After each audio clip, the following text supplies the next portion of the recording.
உம்முடைய வசனம் என் கால்களுக்கு தீபமும் என் பாதைக்கெல்லாம் வெளிச்சமா இருக்கிறது. என்று பேசப்படும் ஒவ்வொரு வார்த்தைகளையும் நீர் வருமட்டும் என்னுடைய வாழ்க்கையில அபியாசப்படுத்துவேன் என்று எனக்குள் இருக்கிற பரிசுத்த ஆவி நாமத்தினாலே அறிக்கை பண்ணுகிறேன். ஆமென். நம்முடைய கண்களை மூடி தேவனுடைய வார்த்தைக்கு நேராக போகிறோம். இன்னைக்கு சங்கீதம் 8 வாசித்தது போல நம்மளை நினைப்பதற்கு எம்மாத்திரம். ஏன்னா நம்மளை கர்த்தர் மண்ணிலிருந்து உருவாக்கினார். மண்ணென்று எப்பொழுதுமே நம்ம நினைவு கூறுவோம். இதில் உள்ள இந்த உலகத்தில் உள்ள பெருமையோ மேட்டின்மையோ அகந்து எது வேண்டாம். தேவ சமூகத்தில் வந்திருக்கிறோம். சாஷ்டாங்கமாய் அவருடைய பாதத்தில் விழுவோமா? என்ன குழப்பத்தில் வந்திருக்கலாம், தேவைகளோடு வந்திருக்கலாம், கண்ணீரோடு வந்திருக்கலாம், கவலையோடு வந்திருக்கலாம், எதிர்பார்ப்புகளோடு வந்திருக்கலாம். இந்த இடத்துல ஆண்டவராகிய இயேசு கிறிஸ்துவை மாத்திரம் தான் பார்க்க வந்திருக்கோம். அவர் பேசுகிற வார்த்தையை மாத்திரம் கேட்டு நம்மளுடைய வாழ்க்கையை நம்ம சரிப்படுத்தணுமானால் நாம் இந்த உலகத்திலே ஜெயம் எடுக்கிறவர்களாக இருப்போம். ஆமென். அதற்காக மாத்திரம் ஒரே ஒரு நிமிடம் கண்களை மூடி கைகளை உயர்த்தி, ஏசப்பா என்னோடு கூட பேசும் ஆண்டவரேன்னு சொல்லி கேட்போமா? என்னோடு கூட பேசுங்க ஆண்டவரே. என்னுடைய சிந்தனைகள் எங்கும் சிதறாதபடிக்கு, என்னுடைய செயல்பாடுகள், வார்த்தைகள், கிரியைகள், எண்ணங்கள், நடக்கைகள் எல்லாவற்றையும் உம்முடைய பலிப்பிடத்திலே தகன பலியாய் ஒப்பு கொடுக்குறோம் சுவாமி. நீங்கள் மாத்திரம் எங்களை ஆட்கொள்ளுங்க, அபிஷேகிங்க. எங்களை இந்த இடத்துல மறுரூபமாக்கப்பட்ட ஒரு மகிமையோடு கூட கர்த்தருடைய வார்த்தையை மாத்திரம் நாங்கள் எங்கள் இருதயத்திலே உள்வாங்கி அதில் இந்த உலகத்திற்கு பேசி நாங்கள் ஜெயம் எடுக்க எங்களை உம்முடைய பாதபடியிலே ஒப்பு கொடுக்குறோம் சுவாமி. நீங்கள் மாத்திரம் பொறுப்பெடுத்துக் கொள்ளுங்க. இயேசுவின் நல்ல நாமத்தில் பிதாவே, ஆமென். எடுத்துக்கொள்ளலாமா? மத்தேயு எழுதின தலைப்பு என்ன போட்டிருக்கிறீங்க? தலைப்பு போட்டு விடுங்க. போட்டு விடலையா? ரெடி பண்ணலையா? சரி. உப்பின் உடன்படிக்கை, உடன்படிக்கையின் உப்பு. இன்னைக்கு எத்தனையோ உடன்படிக்கைகளை ஆண்டவராகிய இயேசு கிறிஸ்துவின் நாமத்தினால இந்த நாளில் ஆன்ட்டி நிறைய உடன்படிக்கையை குறித்து நம்மளோடு கூட பேசியிருக்கிறாங்க. அதை நம்மளுடைய இருதயத்தில் தியானித்து கொண்டு இருக்கிறோம். இந்த உடன்படிக்கை என்பது மாறாத அநேக வாக்குத்தத்தங்களை காட்டிலும் இது மிகவும் உண்மையானது, உறுதியானது. இதில் நீங்களும் நானும் சரியான உறவோடு இருக்கிறோமானால் நாம் இந்த உலகத்தை ஜெயம் எடுக்க முடியும். ஆமென். கொஞ்சம் பேராக இருந்தாலும் கர்த்தர் நம்மளை அதிகமாய் நேசிக்கிறவராக இருக்கிறார். அதிகமாய் நம்மளுடைய இருதயத்தை ஸ்திரப்படுத்த விரும்புகிறார். அதனால் என்னோடு கூட கர்த்தர் பேசின வார்த்தைகள் இந்த மாதம் வந்துருச்சு. இந்த 2வது வாரம் சாமித்துறை அண்ணன் திடீர்னு போன புதன்கிழமை அடிச்சுட்டு, என்னால் முடியாது சிஸ்டர், நான் ஊருக்கு போக வேண்டியது இருக்குது, நீங்கள் எடுத்து நான் என்ன பேசணும் ஆண்டவரே அப்படின்னு சொல்லி கேட்கும்போது ஆண்டவர் கேட்ட வார்த்தை, வெளிச்சமாய் உன்னை வைத்திருக்கிறார். நீ இந்த உலகத்திற்கு அநேகருடைய வாழ்க்கையிலே கசப்புகள், வெறுப்புகள், காயங்கள் இருக்கும்போது உன்னுடைய வார்த்தைகள் ருசி உள்ளதாய் மாறி அந்த இடத்துல கட்டப்பட வேண்டும். அதற்காக மாத்திரம்தான் உங்களையும் என்னையும் இந்த பூமியிலே உயிரோடு கர்த்தர் வைத்திருக்கிறார். ஆமென், ஆமென். அழகா சொல்றாரு பாருங்க, நீங்கள் பூமிக்கு எப்படி இருக்கிறீங்களா? உப்பா இருக்கிறீர்கள். உப்பானது 2வது தான் ரொம்ப முக்கியமானது. சாரமற்று போனால் என்ன செய்யப்படுமா? எதினால் சாரமாக்கப்படும். வெளியே கொட்டப்படுவதற்கும் மனுஷரால் மிதிக்கப்படுவதற்குமே ஒழிய வேற ஒன்றுக்கும் உதவாது. உடன்படிக்கையிலே நிறைய காரியங்கள், பழைய ஏற்பாட்டு காலத்தில் நிறைய காரியங்கள் உண்டு. கை கோர்த்து கை கொடுத்து உடன்படிக்கை பண்ணுகிறது ஒன்று. மிருகங்களினுடைய வெட்டி அதனுடைய இரத்தத்தின் நடுவாக நடந்து செல்லுகிற உடன்படிக்கை உண்டு. அடுத்து சொல்கிறாரு இரத்த உடன்படிக்கை, அன்னைக்கு விருந்து ஆயத்தப்படுத்தி அப்படிப்பட்ட உடன்படிக்கைகள் உண்டு. புதிய ஏற்பாட்டில் சொல்கிறாரு ஒரே உடன்படிக்கை, இயேசு கிறிஸ்துவனுடைய இரத்தத்தினாலே உங்களுக்கும் எனக்குள்ளும் ஒரு உடன்படிக்கை கொடுத்திருக்கிறார். பழைய ஏற்பாட்டிலே இந்த உப்பை பற்றி எங்கெல்லாம் சொல்லப்பட்டிருக்கிறது? ஏன் புதிய ஏற்பாட்டில் உங்களையும் என்னையும் பார்த்து கர்த்தராகிய இயேசு கிறிஸ்து அவருடைய ரூபத்தின்படி அவருடைய சாயலின்படி படைக்கப்பட்ட நம்மளை பார்த்து உப்பாக இருக்கிறீர்கள் என்று எதற்காக சொல்லுகிறார்? இன்னைக்கு அநேகர் அதுக்குள்ளே நம்ம போகிறது கிடையாது. நான் உலகத்திற்கு வெளிச்சமாக இருக்கிறேன், நான் உலகத்துக்கு உப்பாக இருக்கிறேன், அதோடு முடிச்சிடும். ஆனால் பழைய ஏற்பாட்டு காலத்திலே இந்த உப்பினாலே கர்த்தர் உங்களோடும் என்னோடும் லேவியரோடும் ஆசாரியரோடும் கர்த்தருடைய பிள்ளைகளோடு கூட ஒரு உடன்படிக்கை பண்ணியிருக்கிறாராம்.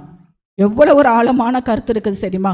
அதில் அழகா சொல்றார். இப்போ மத்தேயு 5ஆம் அதிகாரம் 6ஆம் அதிகாரம் 7ஆம் அதிகாரம் இந்த 3 அதிகாரங்களும் பார்த்தீங்கன்னா, நீண்டதான இயேசு கிறிஸ்து மனிதனாய் இருந்த பொழுது மலை பிரசங்கம் ஒரு உவமையினாலே கர்த்தருடைய பிள்ளைகளோடு கூட அவருடைய பிதாவுடைய சித்தத்தை ராஜ்யத்துக்காக எடுத்துரைத்து மக்களை ஆயத்தப்படுத்தி கொண்டிருந்தார். அந்த காரியத்தில் தான் மத்தேயு 5:11 கர்த்தர் உங்களோடும் என்னோடும் கூட இடைப்பட விரும்புகிறார். அதில் சொல்லுகிறார் பாருங்கள், நீங்கள் பூமிக்கு எப்படி இருக்கிறீர்களாம்? உப்பாய் இருக்கிறீர்கள். அப்படி என்றால் இந்த 5ஆம் அதிகாரத்தில் பார்த்தீங்கன்னா குணத்தை பற்றியும் மனிதனுடைய குணத்தை பற்றியும் கர்த்தருக்கும் நமக்கு இருக்கிற உறவுகளை பற்றி அதிகமாய் சொல்லப்பட்டிருக்கிறது. 6ஆம் அதிகாரத்திலே பார்த்தீர்களால் கர்த்தர் மேல் இருக்கிற அந்த பக்தி தேவ நம்பிக்கையை பற்றி நம்மளோடு கூட இடைப்படுகிறவராய் இருக்கிறார். 7ஆம் அதிகாரத்திலே பார்த்தீர்களால் நாம் அவருடைய சித்தத்தின்படி செயல்பட வேண்டும், ஆன்மீக அடித்தளமாக அதை கொடுக்கிறார்.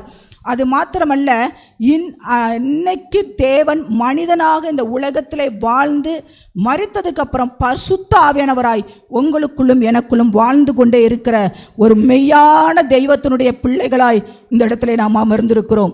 கல்லோ மரமோ மண்ணோ அல்ல. நம்மளோடு கூட வழி தவறும் பொழுது, கீழே விழும் பொழுது, தவறுகள் செய்யும் பொழுது நமக்குள் இருந்து ஒரு ஆவியானவர் நம்மளை சொல்லுகிற ஒரு கண்டித்து உணர்த்துகிற வார்த்தைகளை நாம் கீழ்ப்படிந்து நடந்தோமானால் எதிலையும் சிக்கிக்கொள்ள மாட்டோம். அதை மீறி நம்ம நடக்கும் பொழுது சில காரியங்கள் நம்மளை சிக்கிக்கொண்டாலும் கர்த்தர் நம்மளை கைவிட மாட்டார், கண்டிப்பாக கரை சேர்ப்பார். இதில் அழகா சொல்றார், இந்த உப்பானது 6 விதமான காரியங்களை கொடுத்து உங்களோடு கூட நான் பேச இருக்கிறேன். இன்றைய தினத்தில் எவ்வளவுக்கு எவ்வளோ என்னால் முடியுமோ நான் அவருக்கு உங்களோடு கூட நான் பேச விரும்புகிறேன். உப்பானது முதலாவது மதிப்புள்ளதாம், 2வது சொல்லுகிறார் சுத்தமானது, 3வது அது சுவை அளிக்கிறது, 4வது தாகம் உண்டாக்குகிறது, 5வது பண்படுத்தப்படுகிறது, 6வது பாதுகாக்கிறது. இப்படி 6 காரியங்களை கர்த்தர் உங்களிடத்திலும் என்னிடத்திலும் எதிர்பார்க்கிறார். அப்படி என்றால் முற்காலத்தில் பார்த்தீங்கன்னா கிரேக்கர்கள் என்ன செய்வாங்கன்னா, இந்த உப்பை தான் தெய்வீகமானது என்று சொல்லி கருதினார்களாம். இந்த உப்பை அதுதான் கடவுள் அப்படின்னு சொல்லி ஒரு கருதினார்களாம். அது மாத்திரமல்ல, ரோமர்கள் என்ன செய்தார்களாம், சூரியனும் இந்த உப்புக்கும் மேலானது எதுவுமே இல்லை அப்படின்னு சொல்லி அதை என்ன செஞ்சாங்களாம், தன்னுடைய வாழ்க்கையிலே நடைமுறைப்படுத்தினாங்களாம். ஆனால் சரித்திர ஏடுகள் சொல்லுகிறது அது எல்லாமே. ஆனால் இன்று மதிக்கப்பட்ட உப்பு, அப்படி மதிப்பிடப்பட்ட அந்த உப்பை இயேசு கிறிஸ்துவானவர், என்னுடைய பிள்ளைகள் இந்த உலகத்திற்கு உப்பாய் இருக்க வேண்டும், அப்படி மதிப்புடையவர்களாய், ஒரு சுத்தம் உள்ளவர்களாய், சுவை தருகிறவர்களாய், தாகத்தை, கிறிஸ்துவின் மேல் உள்ள தாகத்தை உண்டாக்குகிறவர்களாய், இந்த பூமியை பண்படுத்துகிறவர்களாய், அப்படி என்றால் மனிதர்களுடைய இருதயத்தையும் பண்படுத்துகிறவர்களாய், 6வது சொல்றாரு பாதுகாக்கிறவர்களாய், ஒருவரும் நரகத்துக்கு போயிடாதபடிக்கு கிறிஸ்து இயேசு உங்களை கொண்டு என்ன கொண்டு பாதுகாக்கப்பட்டு பரலோகத்திற்கு சேர்ப்பதற்கான பணியை மாத்திரம்தான் இந்த மத்தேயு 5:13 பார்த்து சொல்றாரு, நீங்கள் உலகத்திற்கு உப்பாய் இருக்கிறீர்கள். பக்கத்தில் பார்த்து சொல்லுங்களேன். இந்த நாள் வரைக்கும் இந்த சுவை கொடுக்குறதுல, இந்த குழம்புல போடுறது, சாப்பாடுல அந்த உப்பு இல்லைங்க. இந்த உலகத்திற்கே நான் சுவை கொடுக்கணும், நான் பரிசுத்தமுள்ளவராக இருக்கிறேன் என்பதை எல்லாருக்கும் தெரியணும். ஏன்னா கர்த்தர் பரிசுத்தராக இருக்கிறார், நீங்களும் நானும் பரிசுத்தராக இருக்க வேண்டும்.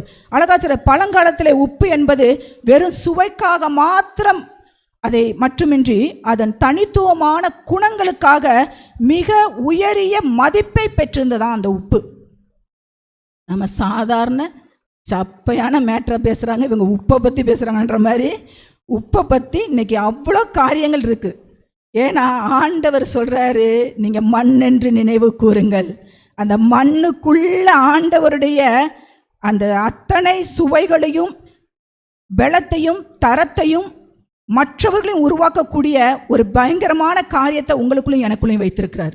நம்ம சாதாரணமானவர்கள் அல்ல, அசாதாரணமான காரியத்தை செய்கிறவர்கள். பக்கத்தில் பார்த்து சொல்லுங்க, நீங்களும் நானும் நீங்கள் வந்த நோக்கம், நீங்கள் பிறந்தது, நீங்கள் கஷ்டப்பட்ட காரியங்கள் இதெல்லாம் பார்த்து நான் ஏன், எதுக்கு, எப்படி, என்னெல்லாம் நம்ம நினச்சிட்டு இருப்போம். நீங்கள் சாதாரணமானவர்கள் அல்ல. இந்த உலகத்தில் ஜெயம் எடுக்கணும். கிறிஸ்து இயேசு உங்களுக்குள் இருக்கிறார் என்பதை இந்த உலகத்திற்கு காட்டுவதற்காகவே ஆண்டவர் உங்களையும் என்னையும் உருவாக்கி இருக்கிறார். 2 நாளாகமம் 13:5 என்ன சொல்லுகிறது என்று பாருங்களேன். பழைய ஏற்பாட்டில், இஸ்ரவேலே என்றென்றைக்கும் ஆளும் ராஜ்யபாரத்தை இஸ்ரவேலின் தேவனாகிய கர்த்தர் தாவீதுக்கும் அவன் குமாரருக்கும் மாறாத உடன்படிக்கையாய் கட்டளையிட்டதை நீங்கள் அறியீர்களா? ஹல்லேலூயா. இது என்ன ஆண்டவரே அப்படின்னு சொல்லி பார்க்கும்போது, இஸ்ரவேலின் ராஜ்யத்தை தாவீதின் வம்சத்தாருக்கு ஆண்டவர் என்ன செய்கிறாரா? கர்த்தர் கொடுத்த நித்திய உடன்படிக்கை, அதாவது மாறாத உடன்படிக்கை. மனிதன் இன்னைக்கு வாக்கு தத்தங்களை கொடுக்கிறார்கள், உன உடன்படிக்கை பண்ணுகிறார்கள். நான் உனக்கு அப்படி இருப்பேன், இப்படி இருப்பேன், மரணம் பிரிக்கிற வரைக்கும் நான் உன்னை கைவிட மாட்டேன், நான் உன்னை எதுலையா விதத்திலையும் ஆற்றி தேற்றி வருவேன், அனுசரித்து போவேன். எத்தனையோ உடன்படிக்கைகள் ஆனால் மாறி போகிறது. ஆனால் கர்த்தர் மணவாளனாகிய இயேசு கிறிஸ்து மணவாட்டியாக இருக்கிற இந்த சபைக்கு நாம் யாவருக்கும் கர்த்தர் ஒரு உடன்படிக்கை பண்ணியிருக்கிறார். என்ன தெரியுமா? ஈசாயின் அடிமரமாகிய தாவீதில் இருந்து துளிர் எழும்பி ஒரு கொம்பு உயர்த்தப்பட்டது. கிறிஸ்து இயேசுவானவர் அவர் வாக்குத்தத்தம் கொடுக்கிறார். இஸ்ரவேலின் ராஜ்யத்தின் தாவீதின் வம்சத்தாருக்கு கர்த்தர் கொடுத்த ஒரு நித்திய உடன்படிக்கை, நித்திய ஜீவனை அளிப்பனே என்று சொல்லுவதே வாக்குத்தத்தம். எத்தனை வாக்குத்தத்தங்கள் நம்ம இந்த உலகத்தில் கொடுத்தாலும் எனக்கு அது எதுவுமே எனக்கு இதாகாது. எனக்கு என் தேவன் கொடுத்தது என்னை இந்த உலகத்துலேருந்து மீட்டு நித்தியத்துக்கு அழைச்சிட்டு போகணும். அதே போல என் கர்த்தர் சொல்றாரு, உனக்கும் எனக்கும் நித்திய உடன்படிக்கையை நான் ஏற்படுத்தியிருக்கிறேன். அது யாராலையும் மாற்ற முடியாது, அது யாராலும் மாற்ற முடியாது. நானே நினைச்சு மாறினாலும் என்னை விட மாட்டார். யோனாவை விட்டாரா? விடலை. அதை சொல்றாரு பாருங்க, இதோ தாவீதின் சன்னதியினர் ஆள வேண்டும் என்பதை இது வலியுறுத்துகிறது. இது அழியாத தன்மை, இது அழியாத தன்மை உண்மையை குறிக்கும். ஏன்னா உப்பு போட்டோம்னா அதை நான் போடலேன்னு சொல்லவே முடியாது. குழம்புல போய் சொல்ல முடியுமா? உப்பை காணான்னு வேணா தேடலாம், காமெடியில் வர்ற மாதிரி இல்லை. ஆனால் அது ருசியை வெளியில் என்ன செஞ்சிடும்? காட்டி கொடுத்துரும். அந்த உண்மையை குறிக்கிறது. இதுதான் உப்பின் உடன்படிக்கையாக இருக்கிறது. இதை சொல்றாரு பாருங்க. சாலமோன் ராஜா மரணத்திற்கு பிறகு இஸ்ரவேல் தேசம் என்ன செய்யப்படுகிறதா? 2ஆக பிரிக்கப்படுகிறதாம். இதுல 10 கோத்திரங்கள் ஏராமையாம் தலைமையிலே இஸ்ரவேலர் என்றும், 2 கோத்திரங்கள் சாலமோனின் மகன், அதாவது தாவீதின் மகன் சாலமோனின் மகன் ரெகொபெயாமா தலைமையில் யூதா என்றும் பிரிக்கப்படுகிறது. வரலாற்றுகளை நம்ம ஆழமாய் கற்றுக்கொள்ள வேண்டும். வாக்கு தத்தத்தை மட்டும் பிடிச்சிட்டு ஓடக்கூடாது. அவங்க எப்படியெல்லாம் பாடுபட்டு எவ்வளெல்லாம் நின்று ஜெயம் எடுத்தார்கள் என்பதை நாம் தெரிந்து கொள்ள வேண்டும். ரெகொபெயாமுக்கு பின், அதாவது தாவீதினுடைய கொள்ளு பேரன் ரெகொபெயா, சாலமோனுடைய மகன் ரெகொபெயாமாம், அவனுடைய மகன் யாரு? அபியா. அப்ப தாவீதினுடைய வம்சம் ஆள வேண்டும் என்று நித்திய உடன்படிக்கையாக மாறாத உடன்படிக்கையை கொடுத்த அந்த நேரத்திலே இஸ்ரவேலர்களுக்கும் யூதாவுக்கும் ஒரு பெரிய யுத்தம் ஏற்படுகிறது. அதுல இஸ்ரவேலருக்கு தேவன் கொடுத்தது வடக்கு பகுதி, யூதாவுக்கு தெற்கு பகுதி. யூதாவின் இடத்திலே 2 கோத்திரங்கள், இஸ்ரவேலரிடத்திலே 10 கோத்திரங்கள். அப்போ 2 கோத்திரங்களுக்கு ஏற்றபடி 4 லட்சம் போர் வீரர்கள் இருக்கிறார்கள். 2 மடங்கு எங்க 8 லட்சம் போர் வீரர்கள் இருக்கிறார்கள். இப்படிப்பட்டதான இக்கட்டான சூழ்நிலையிலே ஆள் பலத்தை பார்த்தோனையே, பதவியில் இருக்கிறவங்கள பார்த்தோனையே, கர்த்தர் கொடுத்த நித்திய உடன்படிக்கை வாக்கு தத்தத்தெல்லாம் நம்ம மறந்துடுறோம். சில நேரத்தில் இந்த உலகத்தை மாத்திரம் நம்ம பார்க்குறோம், நம்மளுடைய பிரச்சனையை பெருசாக பார்க்குறோம். ஆனால் இந்த அபியா என்ன பண்ணுகிறான்னு தெரியுமா? வாசிங்களேன். 2 நாளாகமம் 13:4. அப்பொழுது அபியா எப்ராயிம் மலை தேசத்தில் உள்ள செமராயிம் என்னும் மலையில் ஏறி நின்று எரபெயாமே எல்லா இஸ்ரவேலரே கேளுங்கள். யூதா சொல்லுகிறார், இஸ்ரவேலை என்றென்றைக்கும் ஆளும் ராஜ்ய பாரத்தை இஸ்ரவேலின் தேவனாகிய கர்த்தர் தாவீதுக்கும் அவன் குமாரருக்கும் மாறாத உடன்படிக்கையாய் கட்டளையிட்டதை நீங்கள் அறிகிறீர்களா? வாக்குத்தத்தம் எனக்கு கொடுக்கப்பட்டிருக்கிறது, நான் கர்த்தரால் ஆசீர்வதிக்கப்பட்டிருப்பேன் என்று சொல்லி பிரச்சனையை பார்த்து பேசுங்க. நீ அறிகிறீர்களோ அறியலையோ, எனக்கு கர்த்தர் வாக்கு கொடுத்திருக்கிறார், எனக்கும் என் சந்ததியார்களுக்கும் நித்திய உடன்படிக்கையாக, மாறாத உடன்படிக்கையாக. மனிதன் கொடுத்தது அல்ல, அண்ட சராசரங்களை உண்டாக்கி உங்களையும் என்னையும் படைத்த தேவன் கொடுத்த வாக்கு. ஒரு நாள் அது மாறாது. அதை சொல்றான் பாருங்க அழகா. இக்கட்டான சூழ்நிலையிலே அபியா இந்த மலையின் மேல் நின்று இஸ்ரவேலின் தேவனாகிய கர்த்தருக்கு அந்த வார்த்தைகளை சொல்லி பேசுகிறான் இஸ்ரவேலர்கிட்ட. இந்த எப்ராயிம் மலைநாட்டில் உள்ள செமராயும், எபிரேய மொழியிலே செமராயும் மலையில் நின்றான். இதனுடைய பொருள் என்ன என்று பார்த்தீர்களானால், 2 கம்பளி வெட்டுதல்கள், இரட்டை காடுகள் என்று பொருள். இந்த மலைக்கு மேலே நின்று அவன் பேசுகிறதற்கு கர்த்தர் கொடுக்கிற காரியம். அடுத்து அவன் பாருங்களேன், இந்த மலையை ஒட்டி தான் இதே பெயரில் ஒரு பண்டை நகரமும் பெஞ்சமின் கோத்திரத்தில் எல்லையில் இருந்துதான். அதே போல அபியா வெற்றி பெற்ற 3 முக்கிய பட்டணங்களையும் நீங்கள் குறித்து வச்சுக்கொள்ளுங்க. டயோன்ல 2 நாளாகமும் 3ஆம் அதிகாரம் 13ஆம் அதிகாரம் 19. பெத்தேல் வாசிங்க, 2 நாளாகமும் 13-19. பின் தொடர்ந்து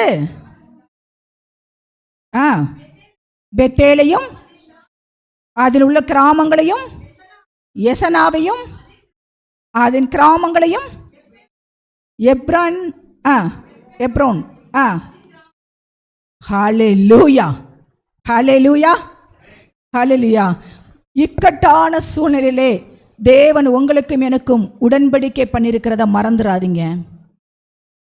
8 லட்சம் போர் வீரர்களை பார்த்தவன் நடுங்கவில்லை, பயப்படல, கலங்கல, பின்வாங்கி போகல. மலையின் உச்சியிலே நிற்கிறான். சிலருக்கு தெரியலனாலும் என்ன பாருங்க, நான் கர்த்தருடைய வார்த்தையை சுமந்து வந்து இந்த இடத்துல நிற்கிறேன். அந்த உடன்படிக்கையின்படி நான் என்ன செய்வேன்? பெற்றுக்கொள்ளுவேன்.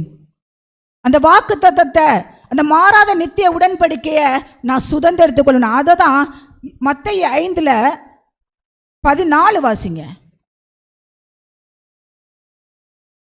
உலகத்திற்கு வெளிச்சமா இருக்கிறீங்க. நீங்க ஒளிஞ்சு கொள்றவங்க இல்லை, இருளுக்குள்ள போய் உட்கார்ந்து கொள்றவங்க இல்லை. பிரச்சனை வரும் பொழுது உலகம் ஒரு மாதிரி பேசலாம், மனுஷர்களை உங்களை குற்றப்படுத்தலாம், வேதனைப்படுத்தலாம், அல்ல உங்களை பின்னுக்கு தள்ளலாம். இதெல்லாம் பிசாசனுடைய ஆயுதங்கள். ஆனா கர்த்தர் உங்களுக்குள் இருக்கிறவர் பெரியவர். அவர் கொடுத்த வாக்கு தத்தங்கள், அவர் கொடுத்த உங்களோடு செய்த உடன்படிக்கை அது மாறாதது. அது ஒரு நாளும் மாறாது. வாக்கு கொடுத்தவர், உடன்படிக்கை பண்ணினவர் உண்மை உள்ளவர். ஹல்லேலூயா, ஹல்லேலூயா.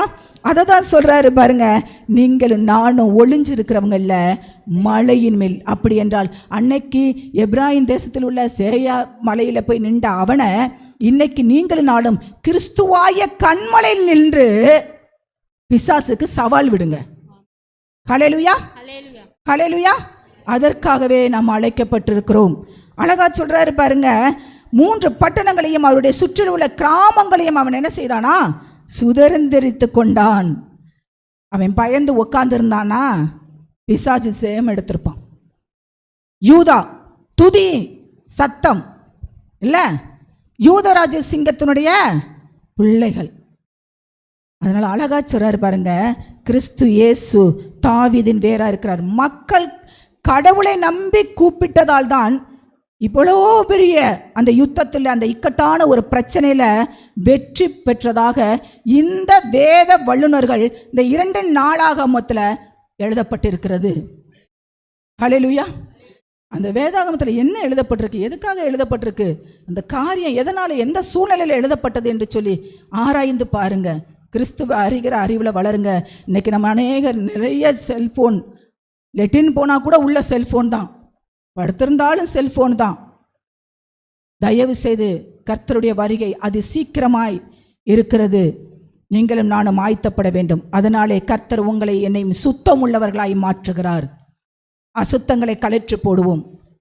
அசுத்தம் உள்ள இருக்க இருக்க என்ன தெரியுமா, அழுகிற நிலைமை உண்டாகும். பார்த்துருக்கீங்களா? ஒரு சுத்தமே இல்லாத இடத்துலையோ அல்லது சுத்தம் இல்லாத இடத்துல ஒரு பொருளை வச்சிங்களோ திரும்ப திரும்ப அதில் என்ன செய்யும், அழுக்கு சேரும். அது ஒன்றுமில்லாமல் என்ன செஞ்சிடும், அழுகி போயிடும். அப்படி உங்களுடைய இருதயம் இல்லாதபடிக்கு சுத்தமுள்ளதாய் பரிசுத்தர் வாசம் பண்ணுகிற இடமாய் மாற்றுங்க. ஏனென்றால் உப்பு ஒரு பொருளை அழுகி போகாமல் நீண்ட கால பாதுகாக்கும் தன்மை கொண்டது இல்லையா? நம்ம எல்லாத்துலேயும் என்ன செய்வோம், உப்பு போட்டு வை, கெட்டு போகாது. உங்களையும் என்னையுமே பார்த்து ஆண்டவர் சொல்றார் உப்பா இருக்கிறேன்னு. ஆனால் நம்ம உச்சந்திலேருந்து உள்ளங்கால் வரைக்கும் அவர் வாசம் பண்ணுகிற அவயங்களை எத்தனை விதத்தில் இந்த வார்த்தைகள், சொல்லுகள், செயல்கள், கிரியைகள், கண் சாடைகள், எத்தனை காரியங்கள் ஆண்டவரை வேதனைப்படுத்திக்கிட்டு இருக்கோம் தெரியுமா? அது மாத்திரமல்ல, நம்மளுடைய சரீரத்தை நம்மளே அழுக்குப்படுத்திக்கிட்டு இருக்கிறோம். சொல்றாரு பாருங்க, அது வெண்மையா இருக்குது என்று உப்பு பரிசுத்தத்தை குறிக்கிறதாம். வெண்மை எதை குறிக்கிறது? பரிசுத்தத்தை குறிக்கிறது. ஒன்று தெரிஞ்சுக்கோங்க, கடல் நீர்ல இருந்து அப்படியே உப்பு கிடைச்சிருதா? கடல் நீரானது உப்பு தன்மை உள்ளது. ஆனா அதுல இருந்து நம்ம உப்பு அப்படியே எடுத்துடுறோமா? பிரித்தெடுக்கப்படுகிறது. லேவியராகமம் 2:13 எடுத்து வைத்துக் கொள்ளுங்க. ஏனெனில் கடல் நீர் சுயமாக உப்பு கல்லாக மாறாது, அதனை பிரித்தெடுத்து கொள்ள வேண்டும். இன்னைக்கு உங்களையும் என்னையும் இந்த கடல் போல் இருக்கிற இந்த வனாந்தரத்துக்குள்ள சிக்கி தவிக்கிற நம்ம மேல் இருக்கிற உப்பு சுவையுள்ளது இருந்தாலும் ஆண்டவர் தனித்துவமாக நம்மளை வேறு பிரித்தெடுக்கிறாராம். எவ்வளவு நல்ல ஒரு வேர்டு தெரியுமா இது? எதற்கு பிரித்தெடுக்கிறார் என்றால், முக்கியமாக ஒரு வசனம், அவருக்கு பலி செலுத்துவதற்கு. நீங்களும் நானும் ஜீவ பலியாய் அவருடைய சரீரத்தை, நம்மளுடைய சரீரத்தை என்ன செய்யணுமா, அவருக்கு ஒப்பு கொடுக்க வேண்டுமாம். எத்தனையோ பலிகள் கொடுக்கப்பட்டிருக்கு. லேவியராகமத்தில் எடுத்து பாடிங்க, 2:13 சொல்லப்படுது பாருங்க. நீ படைக்கிற எந்த போஜன பலியும் உப்பினால் சாரமாக்கப்படுவதாக. உன் தேவனுடைய உடன்படிக்கையின் உப்பை உன் போஜன பலி, தேவனுடைய உடன்படிக்கையின் உப்பை உன் வேதாகமத்துல சொல்லப்படாதது எடுக்கல, அழகா அந்த இடத்துல சொல்றாரு, உன் தேவனுடைய உடன்படிக்கையின் உப்பை உன் போஜன பலியினாலே குறைய விடாமல் நீ படைப்பது எல்லாவற்றோடும் உப்பையும் படைப்பாயாக. ஹல்லேலூயா. தேவன் அழகா சொல்றாரு, யூதர்கள் தேவ கட்டளின்படி பலி செலுத்திய போதெல்லாம் உப்பையும் தேவனுக்கென்று என்ன செய்தார்களாம், படைத்தார்களாம். அது எதுனா, கடவுளுக்கும் மனிதனுக்கும் இடையே செய்யப்படும் உடன்படிக்கை உப்பினால். இன்னைக்கு எத்தனை உப்பு இல்லாத கொலக்கட்டை செஞ்சு சாப்பிடுவோம். எல்லாத்துக்கும் பழைய நினைவுகள் வருகிறதா? தேங்காய் சில்லை ஒன்றை கடிச்சிட்டு உப்பு இல்லாமல், அதுக்கு பிரியமானது. எதுக்கு பிரியமானது? அதுக்கு படைச்சு நைட்லாம் யார்கிட்டையும் பேச மாட்டோம், உக்காந்து. அது என்ன சாமி?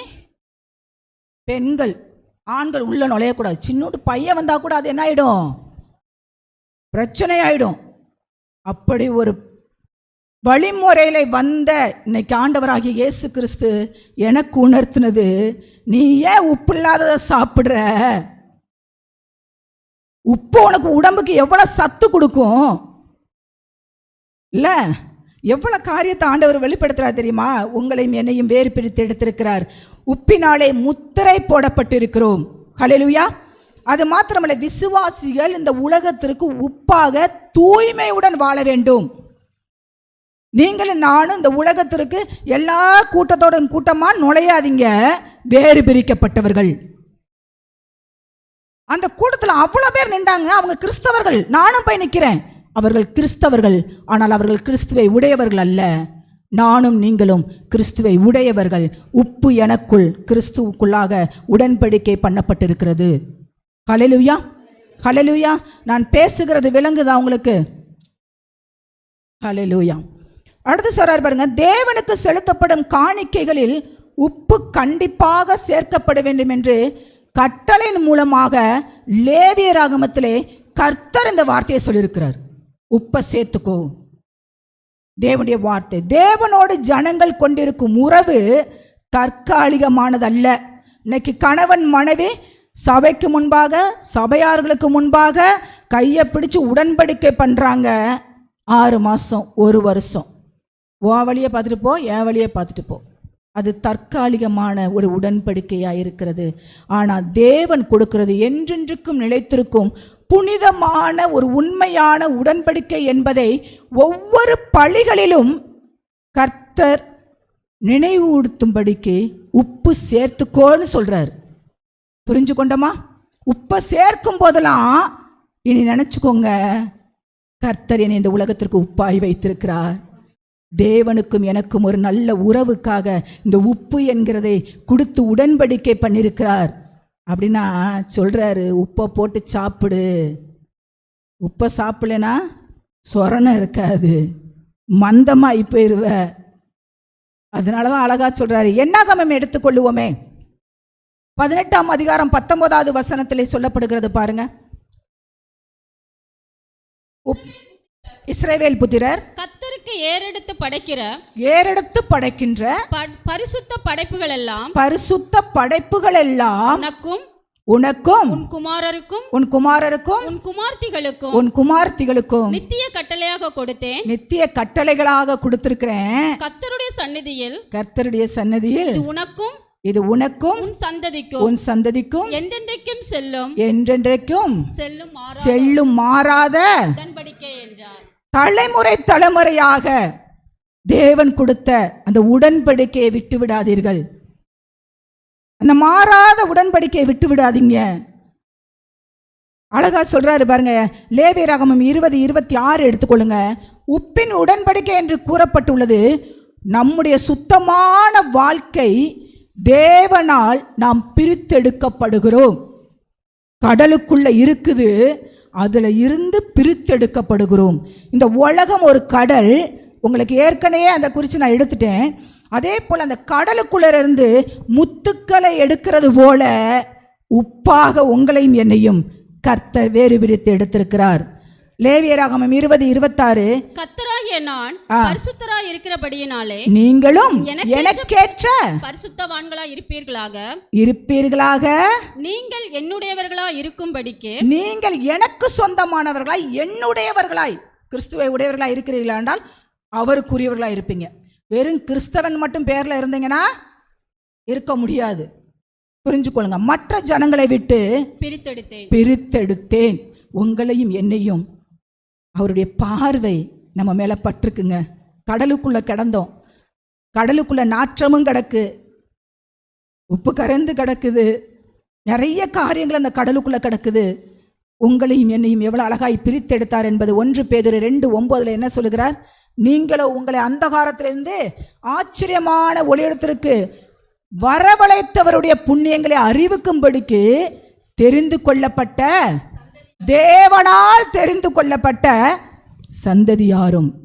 அது மாத்திரமல்ல, நம்ம சாதாரண கூட்டம் அல்ல, நம்ம ராஜரீக ஆசாரிய கூட்டம், பரிசுத்த ஜாதியாயும் அவருடைய சொந்த ஜனமாயும் இருக்கிறோம். ஹல்லேலூயா. கரங்களை தட்டி தேவனை மகிமைப்படுத்துவோமா? இதை யாருமே சொல்லியிருக்க மாட்டாங்க. உங்களை பார்த்து என்னை பார்த்து வேறு விதமாக வார்த்தைகள் வரலாம். ஆனால் நம்மளை உங்களையும் என்னை உண்டாக்கினவர் சொல்கிறாரு, இந்த உலகத்தார் என்ன வேணாலும் பேசட்டும், எப்படி வேணாலும் நடக்கட்டும், உனக்கு எதிராய் நீர் எனக்கென்று தெரிந்து கொள்ளப்பட்ட என்னால் நீ தேர்ந்தெடுத்துக்கப்பட்டிருக்கிற. அது மட்டும் இல்லை, ஆண்டவர் சொல்கிறாரு, உன்னை நான் வேறு பிரித்து எடுத்திருக்கிறேன். ராஜரீக ஆசாரிய கூட்டமாய், ஒரு பரிசுத்த ஜாதியாய், அவருடைய சொந்த ஜனமாய் இருக்கும்படிக்கு உங்களையும் என்னையும் கர்த்தர் நாற்றத்துக்குள்ள கிடந்த,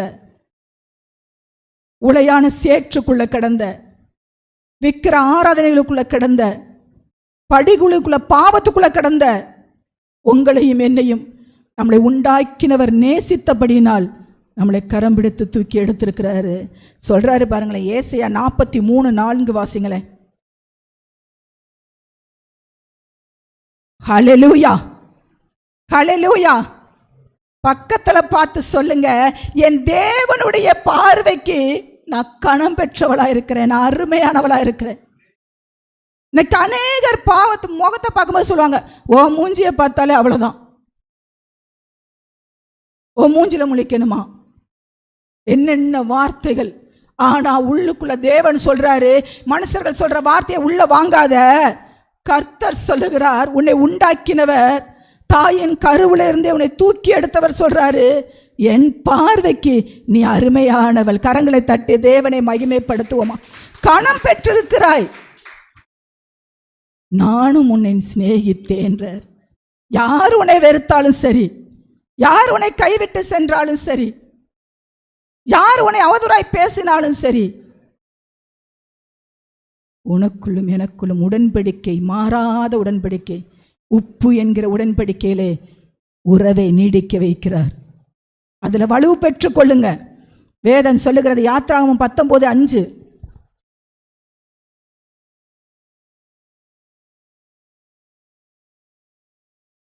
அழகா சொல்றார், ஆசாரியத்திற்கான நித்திய உடன்படிக்கை.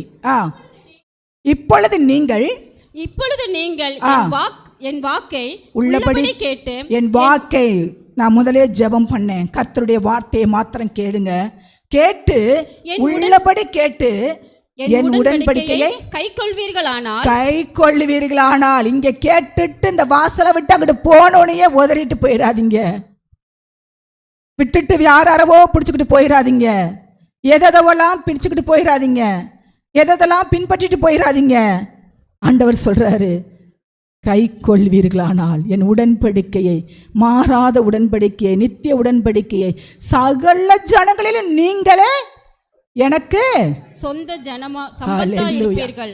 எவ்வளவு கோடிக்கணக்கான ஜனங்கள் இந்த உலகத்தில் இருக்கலாம், ஆனால் தேவனுடைய பார்வை அந்த தாவீது என்கிற ஒரு மனிதனிடத்திலே, நாற்றம் எடுத்த ஒரு வாழ்க்கையிலே, ஆடு மேய்த்து கொண்டிருந்த ஒரு வாழ்க்கையிலே, கரடு முரடான ஒரு பாதையிலே நடந்து கொண்டிருந்த அந்த மகனை, அவன் செய்த ஒரே காரியம், ஆண்டவருக்கு இசை வாசித்து தேவனை ஆராதனை பண்ணிக்கொண்டே இருப்பான். அவன் சூழ்நிலை எப்படி இருக்குதோ அதெல்லாம் பார்க்க மாட்டான், சுற்றிலும் எப்படிப்பட்ட பிரச்சனைகள் வந்தாலும் பார்க்க மாட்டான். கர்த்தரை மாத்திரம் நோக்கி கொண்டு அவரை மாத்திரம் துதித்து கொண்டே இருக்கிறதுனால ஆண்டவர் சாமுவேலை வெயிட் பண்ண வைக்கிறார். என் புள்ள வரணும், வந்ததுக்கு அப்புறம் நீ பார்க்குற பார்வை எப்படி இருக்கு, புஷ்டியா இருக்கிறானா, பணபலம் இருக்குதா, இவன் படிச்சிருக்கிறானா, இவன் உயர் பதவியில் இருக்கிறானா, இதெல்லாம் பார்த்துட்டு அவனுக்கு பதவியை கொடுக்க நீ பார்க்குற. அதுதான் இந்த உலகம், மனிதர்கள். ஆனால் கர்த்தருடைய பார்வையிலே நீங்களும் நானும் குப்பையாக கிடந்த நம்மளை கனம் பெற்றிருக்கிறோம். அவருடைய சொந்த சம்பந்தாய் அப்படின்னா அவருடைய சொத்தெல்லாம் எனக்கு தான். ஹல்லேலூயா, ஹல்லேலூயா. ஒன்றுமில்லாதில் இருந்து ஆபிரகாமை சொன்ன தேவ வாக்குத்தத்தம் என்னுடைய வாழ்க்கையில அப்படியே நிறைவேற்றி கொண்டிருக்கு. ஏன் தெரியுமா 96 ஆண்ட்ரூஸ் இறந்து 2 மணி நேரம் உயிரில்லை, நான் தூக்கிட்டு போகும்போது தேவனுக்காக நான் வைராக்கியமாய் வந்து அவன் மறுபடி ஜீவனை கொடுத்ததுக்கு அப்புறம் ஞானஸ்தானத்துக்கு ஒப்பு கொடுத்து நான் ஞானஸ்தான தொட்டிலிருந்து எழும்பும்போது தேவன் கொடுத்த வாக்கு தத்தம், நான் உன்னை நிச்சயமாகவே ஆசீர்வதித்து உன்னை பெருகவே பெருக பண்ணுவேன். ஒன்றுமில்லாதில் இருந்து தேவன் உயர்த்தின அந்த வாக்கு தத்தத்தை, எவ்வளவு பிரச்சனைகள், எவ்வளவு போராட்டங்கள், எவ்வளவு பாடுகள் வந்தாலும், எங்கப்பா என்னை உண்டாக்கினவர் தாயின் கருவிலையே சிதையமடையாதபடிக்கு, சேதமில்லாதபடிக்கு இந்த உலகத்தில் கொண்டு வந்திருக்கிறாருன்னா, நான் இந்த உலகத்துக்குரிய காரியத்தை நான் பார்க்கறதுக்கு இல்லை, கர்த்தருடைய சித்தத்தை திட்டத்தை நிறைவேற்றுவதற்கு. ஹல்லேலூயா, ஹல்லேலூயா. அதை உணர்ந்து கொள்ளுங்கள். அடுத்து சொல்றாரு பாருங்க, இது ஆரோன் குடும்பத்தாருக்கும் ஆசாரியத்திற்கான நித்திய உடன்படிக்கை. இது ஆரோன் குடும்பத்திற்கும் லேவியர்களுக்கும் வாக்கு கொடுத்த இந்த வேத வாசனம். ஆனால் சொல்றாரு பாருங்க, அவர்களுக்கு கொடுத்த உண்மை தங்குமிடம் வாழ்வாதார வாக்குறுதியை கொடுத்தாராம். மற்றபடி லேவியர்களுக்கு என்று பூமியில் என்ன கொடுக்கலையா, காணியாச்சு. ஏன்னா அவரே என்னறாராம், சுதந்திர பலனாய் கொடுக்கப்பட்டிருக்கிறார். அதனாலதான் ஆண்டவர் சொல்றார், நீ கால் மிதிக்கும் தேசம் எல்லாம் கர்த்தருக்கு சொந்தமாகும். ஆமென். ஒரு கட்டுக்குள்ளர, ஒரு இடத்துக்குள்ளர, ஒரு 10 சென்ட்டுக்குள்ளர உன்னை உட்கார வைக்கல, பரவி பாய்கிற நதிகளை போல உன்னை கொண்டு போக விரும்புகிறார். ஹல்லேலூயா, ஹல்லேலூயா. ஆண்டவர் அதை தான் சொல்லுகிறார் பாருங்களேன். அந்த லேவியர்களுக்கு என்று பூமியில நிலப்பகுதி எதுவும் அவர்களுக்கு என்ன செய்யலையா, சுதந்திரமாய் கொடுக்கப்படவில்லை. தேவனே அவர்களின் என்னவா இருந்தாரா, சுதந்திரமாய் இருந்தாராம். உங்களுக்கும் எனக்கும் பெலத்தின் மிகுதி 80 வருஷம் ஆயுசு நாட்கள் கொடுத்துருக்கிறாருங்க. 70 வருஷம் பெலத்தின் மிகுதி 80. ஆனால் சுதந்திரமாகிய அந்த கானானை, அந்த பரலோகத்தை விட்டு விடாதீங்க. அவர் கொடுத்திருக்கிறது இந்த பூமியை கட்டிக்கிட்டு உட்காந்துருக்கிறதுக்கு இல்லை, பரலோகத்திற்கு போவதற்கு. அழகா சொல்றாரு பாருங்களேன் வேத வசனம். அவர்களுக்கு தேவையானவற்றை தேவன் தடையின்றி வழங்குவார் என்பதற்கான வாக்குறுதி தான் இந்த லேவியராகமத்திலே சொல்லப்பட்ட, யாத்ராகமத்திலே சொல்லப்பட்ட 19:5. இன்னொன்னுங்க, 2வது தலைப்புக்கு வருகிறேன். சுத்தமானது, சுவை அளிக்கிறது. முதலாவது என்ன எடுத்தேன், சுத்தம் உள்ளது இல்லையா. 2வது சுவை அளிக்கிறது அப்படின்னா நம்பகத்தன்மை. போட்டிருக்கோன்றதை மறைக்க முடியாது, சுவை கொடுத்து ஒரு நம்பிக்கையை கொடுத்துரும். கொலோசியர் 4:6 எடுத்துக்கொள்ளுங்களேன். அவனவனுக்கு இன்னின்னபடி உத்தரவு சொல்ல வேண்டும் என்று, என்னென்னபடி யாருக்கு அவங்களுடைய இருதயத்துக்கு ஏற்றபடி உத்தரவு சொல்ல வேண்டும் என்று நீங்கள் அறியும்படிக்கு உங்கள் வசனம் எப்பொழுதும் கிருபை பொருந்தினதாயும் உப்பால் சாரமேறினதாயும் இருப்பதாக. உப்பால் சப்பான பேச்ச பேசிக்கிட்டு உட்காராதீங்க. ஒன்றுக்கு உதவாத பேச்சு, இந்த உலக பேச்சுகளை பேசிக்கிட்டு உட்காராதீங்க. ஒருத்தனை உருவாக்கக்கூடிய தேவனுடைய வார்த்தையினாலே, வசனத்தினாலே கிருபை உள்ள பேச்ச பேசுங்க. எந்த இடத்துல இருந்தாலும் அதுதான் சுவை அளிக்கிறது. மற்றவர்கள் சுவையற்று இருந்தார்கள்னாலும் நீங்க அந்த இடத்துல போய் இருக்கும் பொழுது உங்களுடைய சுவையை அவங்களுக்கு கொடுத்து என்ன செய்றீங்க, உற்சாகப்படுத்துகிறீங்க. இன்னொன்று வேத வசனத்தில் நான் படிக்கும் பொழுது, நடைமுறையிலே இந்த நாட்களிலே நாடார் இருக்காங்க இல்லையா, அவங்க என்னோட கூட பேசும்போது சொன்னாங்க, இந்த உப்பின் உடன்படிக்கையை பற்றி பேசிகிட்டு இருக்கும்போது சொன்னாங்க, நாங்கள் நிச்சயதார்த்தம் பண்ணும் பொழுது ஒரு சில்வர்லையோ எதுலேயோ ஒன்றில் நிறைய கல் உப்பு வச்சுருப்போம். மாப்பிள்ளை விட்டார் அங்கிட்டு வச்சுருப்பாங்க. இந்த உப்பை கொடுத்து தான் என்ன செய்வோம், உடன்படிக்கை பண்ணி கொள்வார்களாம். இது இன்றைக்கும் இப்பொழுது நடைமுறையில் இருக்குதான். வேற யாரும் சொல்ல, பிரகாஷ் அம்மா சொன்னாங்க. ஏன்னா அவங்க வெள்ளிக்கிழமை ஆராதனைக்கெல்லாம் வருவாங்க. அவங்க சொன்னாங்க. இது எவ்வளவு உண்மையாக இருக்கிறது பார்த்தீங்களா. திருமண ஒப்பந்தம் போது உப்பு வைத்து பரிமாற்றி கொள்ள வேண்டும். அதே போலதான் ஆண்டவராகிய இயேசு கிறிஸ்து மணவாளனாக இருக்கிறார். மணவாட்டியாக உங்களுக்கு எனக்கும் உப்பு ஒப்பந்தம் பண்ணியிருக்கிறார். உப்பினாலே உடன்படிக்கை பண்ணியிருக்கிறார். புரிந்து கொண்டோமா? இந்த இடத்துல சொல்றாரு பாருங்க, உப்பினால் சாரமே இருக்கிறது போல இருக்கட்டும் என்பதுதான் கொலோசியர் 4. உப்பு சாரமற்றதா போகாதபடிக்கு சாரமேற்றுங்க, அவங்கள உற்சாகப்படுத்துங்க. ஒருத்தவங்க தோய்ந்து போயிருக்கிறாங்கன்னா கிருபை உள்ள தேவனுடைய வசனத்தினாலே என்ன செய்யுங்க, அந்த இடத்துல ஒரு சுவையை கொடுங்கள். எபேசியர் 4:29, கெட்ட வார்த்தை ஒன்றும் கெட்ட வார்த்தைகள் ஒன்றும் உங்கள் வாயில் இருந்து புறப்பட வேண்டாம். பக்தி விருத்திக்கு ஏதுவான நல்ல வார்த்தை உண்டானால் அதையே கேட்கிறவர்களுக்கு பிரயோஜனம் உண்டாகும். நம்முடைய பேச்சு மற்றவர்களுக்கு இனிமையாகவும் கேட்கும் ஆர்வத்தை தூண்டுவதான். என்னடா இவன் வல்ல வல்ல வல்ல வல்லன்னு ஆண்டவரை பத்தி என்னென்னத்தையோ சொல்லிக்கிட்டு இருக்கிறான், ஒண்ணுமே உள்ள நுழையல, அங்க விடுதலை கிடைக்காது. சுவையோடு கூட எப்படி ஆண்டவர் இந்த ஓமையை சொல்றார் தெரியுமா, எவ்வளவு அழகா சொல்றார் தெரியுமா. நீங்க இந்த உலகத்திற்கு உப்பா இருக்கிறீங்க, மற்றவங்களுக்கு சுவை அளிக்கிறவர்களா இருக்கிறீங்க. உங்களுடைய பேச்சு, கிருபை உள்ள பேச்சு மற்றவர்களை என்ன செய்கிறது, தேவனுக்கு நேராக, கிறிஸ்துவுக்கு நேராக என்ன செய்கிறது, வழி நடத்துகிறதா இருக்கிறது. மேலும் உப்பு அழகா சொல்றாரு பாருங்க, எவ்வாறு கெட்டு போகிற உணவை பாதுகாக்கிறதோ அது போலவே நம்முடைய பேச்சு மற்றவருடைய தீய பழக்க வழக்கங்களில் இருந்து, இருதயம் கெட்டு போயிருக்கிற ஒரு ஆத்மா உட்கார்ந்துருக்குன்னு வச்சுக்கோங்க, உங்களுடைய தேவனுடைய வசனம் கிருபை உள்ள வார்த்தையை நீங்கள் பேசும் பொழுது அந்த இருதயம் என்ன செய்யப்பட வேண்டும், சுத்திகரிக்கப்பட வேண்டும்.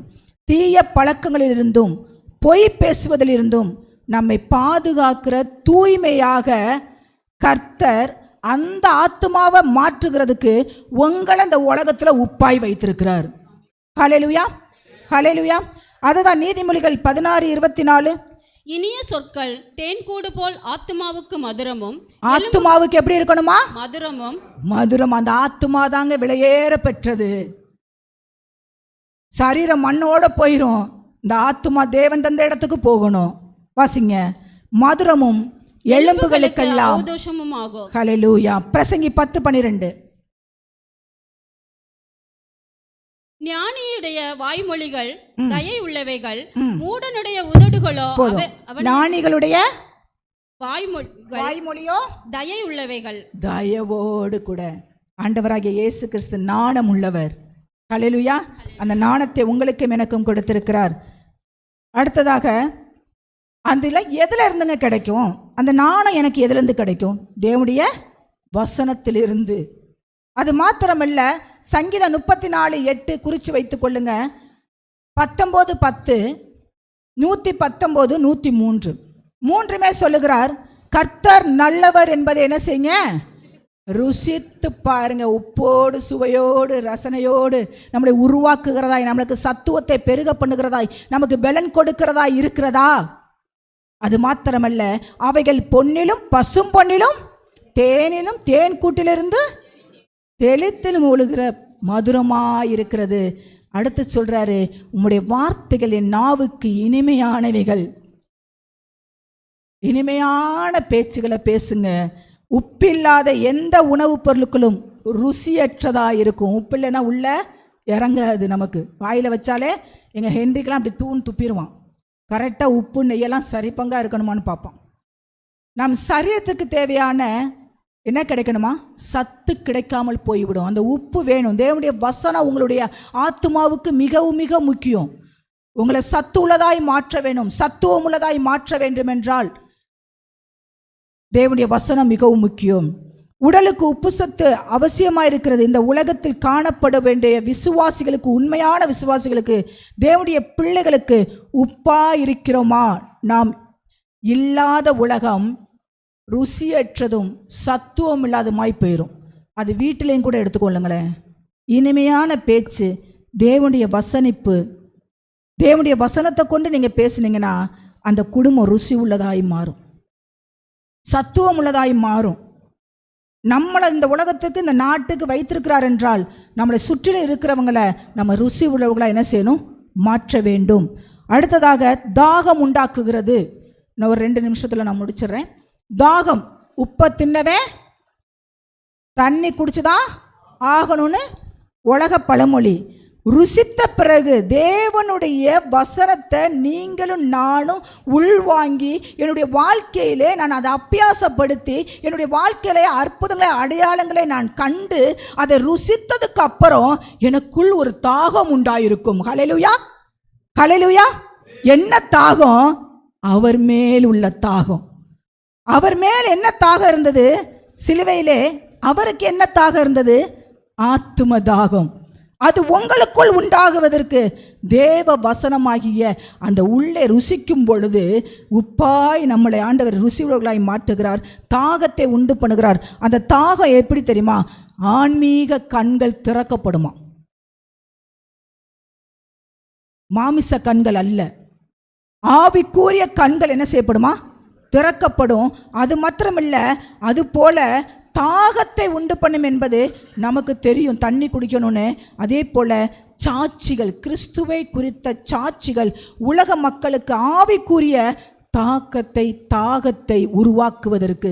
என்னுடைய வாழ்க்கையில நான் ருசியற்றவளாய் கிடந்தேன், ஒண்ணுமில்லாதவளாய் கிடந்தேன். என்னை கர்த்தர் ஃபர்ஸ்ட் சுத்தமுள்ளவர்களாய் மாற்றினார், 2வது என்னை சுவையாய் மாற்றியிருக்கிறார். அந்த வாஞ்சைய தாகத்தை நாம் மற்றவர்களுக்கு என்ன செய்யணும்? ஆத்தும தாகம் கொள்ளவர்களாய் இருக்க வேண்டும். 1 பேதுரு 2:3 வாசிங்க. எபிரேயர் 6:4-9. நீங்கள் வளரும்படி நீங்கள் வளரும்படி புதிதாய் பிறந்த குழந்தைகளைப் போல. அப்பா கேட்டுக்கொள்ளுங்க. இவ்வளவு நாள் நீங்க வேதம் வாசிக்கல, அந்த வாஞ்சை இல்லை, அந்த தாகம் இல்லை, அந்த உப்பு சுவையை நான் சுவைக்கலன்னு இருந்தீங்கன்னா இன்னைக்கு தெரிஞ்சுக்கோங்க, சிறு பிள்ளையைப் போல குழந்தைகளைப் போல வளரும்படி புதிதாய் பிறந்த குழந்தைகளைப் போல திருவசனமாகிய அந்த கலகமில்லாத கபடமில்லாத உள்ள எந்த கலப்படமும் இல்லாத நாணப்பாலாகிய தேவ வசனத்தின் மேல் என்ன செய்யுங்க, வாஞ்சையாயிருங்க. அதுதான் எபிரேயர் 6:4-9. இந்த தாகம் உண்டாயிருக்கிறதோடு நான் முடிக்கிறேன். பண்படுத்துகிறதும் பயன்படுத்துகிறதும் அடுத்த வாய்ப்பு கிடைக்கும் பொழுது பேசுகிறேன். அது நிறைய காரியங்கள் இருக்கிறது. எபிரேயர் 6ஆம் அதிகாரத்தை எல்லோரும் எடுத்துக்கொள்வோம். பைபிள் கொண்டு வராதவங்க தயவுசெய்து இதை பாருங்க. அடுத்து பைபிளை தூக்கிட்டு வாங்க, அது உங்களை சுமக்கும். Page number 302. ஏனெனில் ஒரு தரம் பிரகாசிப்பிக்கப்படும். இந்த குறித்து நான் உங்களுக்கு ஆழமாய் சத்தியத்தை சொன்னேன். இது எத்தனை பேருடைய இருதயத்தில் இருக்குன்னு தெரியல. ஒரு தரம் ருசிக்கப்பட்டும் பரம ஈவை ருசி பார்த்தும் பரிசுத்த ஆவியை பெற்றும். பரிசுத்த ஆவியை நான் வந்த புதில கர்த்தரும் நானும் வேதமும் தான் நான் இருந்தோம், பரிசுத்தமாக்கப்பட்டோம். அடுத்து என்ன சொல்லுகிறது? தேவனுடைய நல் வார்த்தையும் இனி வரும் உலகத்தின் பலன்களையும் ருசி பார்த்தும் மறுதலித்து போனவர்கள். தேவனுடைய ஒரு நிமிஷம், அந்த இடத்துல நம்ம ஏதாவது தேவனோடு இருந்த அந்த உடன்படிக்கையை மீறி இருக்கிறோமா, மறுதலித்து இருக்கிறோமா? அந்த மாறாத உடன்படிக்கையை விட்டுட்டு இந்த உலகத்தின் பின்னாடி போய் ருசி பார்த்துருக்கிறோமா? மறுதலித்து போனவர்கள் என்ன செய்கிறார்களா தெரியுமா? தேவனுடைய குமாரனை தாங்களே மறுபடி என்ன செய்யறோமா? சிலுவையில் அறைந்து அவமானப்படுத்துகிறபடியால் மறுபடி நம்ம குற்றம் செய்யும் பொழுதுதான் ஆண்டவர் அடிக்கப்பட்டு கொண்டே இருக்கிறாங்க. அதை நினைவு கூறுங்க. வெள்ளிக்கிழமை குட் ஃப்ரைடே மட்டும் ஆண்டவர் அடிக்கப்படுகிறார், எனக்காக, என்னுடைய துயரத்துக்காக, என்னுடைய பாவத்துக்காக அப்படிலாம் அழுதுட்டு கருப்போட புடித்திட்டு வர்றதுனால கிறிஸ்தவர்கள் அல்ல.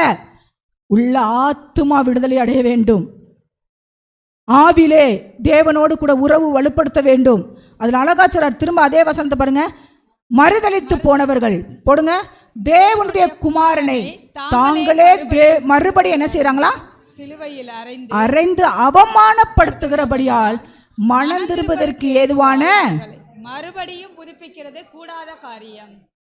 ஆண்டவர் சொல்றார், மறுபடி வணங்கா கழுத்து உள்ளவர்களா இருக்காதீங்க. உங்களையும் என்னையும் ஆண்டவர் சொல்றாரு. ஒரு தடவை இல்லை, 2 தடவை இல்லை, 3 தடவை இல்லை, 7 தடவை விழுந்தாலே நீதிமான் எழுந்திருப்பான்னு தான் வேதம் சொல்லுது. ஆனா நீதிமானா இருக்கிறோம், கிறிஸ்துவுக்குள் நான் நாட்டப்பட்டிருக்கேனா, நான் விழமாட்டோம். கரங்களை தட்டி தேவனை மகிமைப்படுத்துவோமா? விழவே மாட்டோங்க. விழுகிற சூழ்நிலை வரும்போது சொல்லுவார் ஆண்டவர், நான் தூக்கி எடுக்கிறேன். அது மீறி நம்ம பாவத்துக்குள்ள விழுகும் பொழுது ஆண்டவர் சொல்றாரு, கையை கழுவி பிலாத்தின் இடத்துல ஆண்டவர் இடத்துல சொல்றாரு, இது என்னுடைய எதுக்கும் சேட்டாது. தன்னைத்தானே சாபத்தை வாங்கி கொண்டாங்க ஜனங்கள். அதை போல அந்த தேவனிடத்துல இருந்து சாபத்தை வாங்கிடாதீங்க. அவர் நம்மளை இந்த உலகத்திற்கு உப்பாக வெளிச்சமாக நம்மளை பிரகாசிக்க பண்ணும்படி, நம்மை கொண்டு மற்றவர்கள் இருளில் இருக்கிற ஜனங்களை பிரகாசிக்கிறதுக்காக நம்ம அவருடைய வசனத்திலே ருசி பார்த்திருக்கிறோம். அதன் அடிப்படையில் தான் இந்த மத்தேயு புஸ்தகத்தில் சொல்லுகிறார். ஏனென்றால் யோவான் 13:14 சொல்றார், நானே உங்கள் கால்களை போதும் சிஸ்டர். அவ்விதமாக அவர் கொடுக்கும் ஜீவ தண்ணீரை மற்றவர்களுக்கு பெற்றுக்கொண்டு ஆவிக்குரிய தாகத்தை தீர்க்க ஏதுவாயிருக்கும்படி உங்களையும் என்னையும் இந்த உலகத்திலிருந்து, இந்த கடல் போன்ற இருக்கிற காரியத்திலிருந்து வேறு பிரித்து உப்பாக வைத்திருக்கிறார். அது அழகாச்சுறார். அவர்கள் மற்றவர்களுக்குரிய கிறிஸ்துவை குறித்துள்ள தாகத்தை உண்டாக்க முயல வேண்டுமாம். மற்றவர்களுடைய ஆத்துமா கிறிஸ்துவை விட்டு வெளியேறி போறாங்கன்னா அந்த ஆத்துமா தாகத்தை ஏற்படுத்துறதுக்காக தான் உங்களையும் என்னையும் உப்பாக வைத்திருக்கிறார். கிறிஸ்து இயேசுவே ஜீவ தண்ணீராயிருக்கிறார். ஹல்லேலூயா, ஹல்லேலூயா. அந்த தண்ணீர் உள்ள நதியிலே எசேக்கியேல் 47 எடுத்து போய் நீங்கள் வீட்டில் படிச்சுட்டு வாங்க. நான் அடுத்து பேசும் பொழுது உங்களுக்கு உப்பாக இருக்கிறேன்னு எதுக்கு சொல்லியிருக்கிறாரு, உங்களை கொண்டு என்னெல்லாம் செய்ய போகிறார் என்பதை அந்த எசேக்கியேல் 47 தீர்க்கதரிசி மூலமாய் சொல்லப்பட்டிருக்கிற காரியங்களை படித்து பாருங்க. உங்களை நீங்களே ஊக்கப்படுத்துங்க.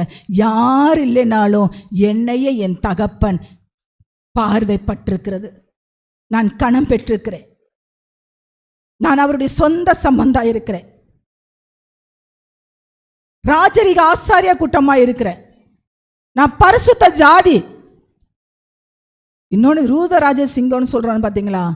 பன்றி குட்டிகள் கூட்டமா தெரியும், ஆனால் சிங்கம் தனித்து நிற்கும். ஹல்லேலூயா. அதே போல நீங்களும் நானும் யூதராஜ சிங்கத்தின் பிள்ளைங்க. உலக கூட்டம் எங்கெங்கேயோ போதுன்னு போயிடாதீங்க. உப்பா இருக்க வேண்டும், வெளிச்சமாக இருக்க வேண்டும். கண்களை மூடி ஒரு நிமிஷம் ஜீவனுள்ள நாட்கள் எல்லாம் 2 சரணம் மாத்திரம் உணர்ந்து பாடுவோமா?